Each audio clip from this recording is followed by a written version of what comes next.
I'm Bailey Bates. Here are your headlines from Central Texas. A heartbroken family is demanding answers 3 months after losing their beloved daughter and granddaughter. The 16-year-old Bell County native died on June 22nd on Blora at Belton Lake. The family says they're not getting answers on the case and time is running out. Reporter Juliana Jackson has the story.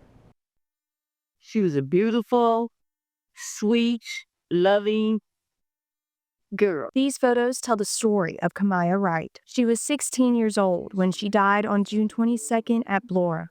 She was beginning to do, meet her goals. The morning she died, Kamaya started her first job. When she was done, she drove her car alone for the first time to meet friends at the lake. FaceTimed me when she got there, and that was the last time I talked to her.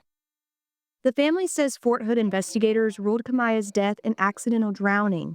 And she did not like water. She did not like to be in swimming pools, lakes, anything to do with water. The family says their suspicions grew when they say the girls she was with each told them a different story about what happened. Then they say they found out investigators didn't get witness statements from the girls who were with Kamaya until 2 weeks after her death. Those names, that was with my granddaughter. So they asked me that I know their names and date of birth. How would I know that? So the family says they've tried repeatedly to get information from military investigators, but their calls go unanswered. and we never got any real true help from the military. I don't think the military ever came. Did the military come to your house? They never called me. I called them. The family visited the scene recently and took these photos. They say what they saw contradicts the official story. That story that was told originally does not exist. Now, 3 months after losing Kamaya, this family continues to fight for answers. Just want answers. 6 News reached out to Fort Hood officials for comment on this case several times over the past 2 days. They finally got back to us, and they only said that Fort Hood wasn't the lead on the case and that it was in the hands of the Army's Criminal Investigation Division at Fort Hood. We'll be reaching out to them and passing along what we learn. Texas politicians have finally gavelled out, ending nearly 6 months of lawmaking, including 1 regular and 2 special sessions. They were able to pass legislation on everything from STAR test reform to flood relief. But a ban on THC couldn't cross the finish line. Cindy Walker spoke with 2 local representatives and a hemp shop owner about what's next for the future of THC in Texas. Regulating THC was a big motivation behind Governor Abbott calling a special session.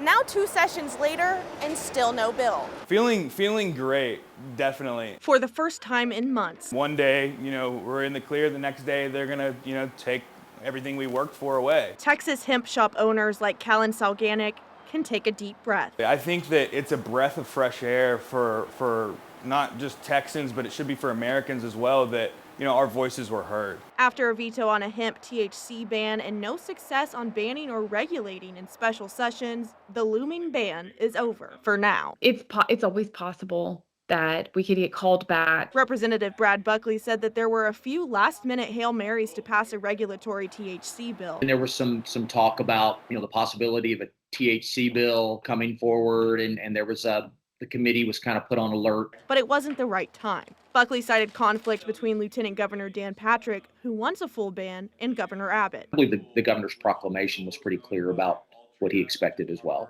Salganic said the push for only a ban hurt the possibility for regulations. Regulations the hemp industry supports, like only selling to those 21 and up. We really want comprehensive, regulation that doesn't, infringe on adults' rights, but also, protects minors and makes the industry, safer for even adults too. Buckley said the House is supportive of regulations more so than a ban. I think the consensus of the House, and I'll speak for myself, but I also know where a lot of the members are, is that I believe the Texas House believes that the THC should be regulated. As of now, there's no indication of a 3rd special session. The next possible time, unless there's a special session, will, yes, be January 2027. But Salganic says for now, he's cautiously optimistic. This battle was won, but, the war is far from over on cannabis as a whole. Salganic said while he's celebrating, the fight is still not done. In Waco, Sydney Walker, 6 News.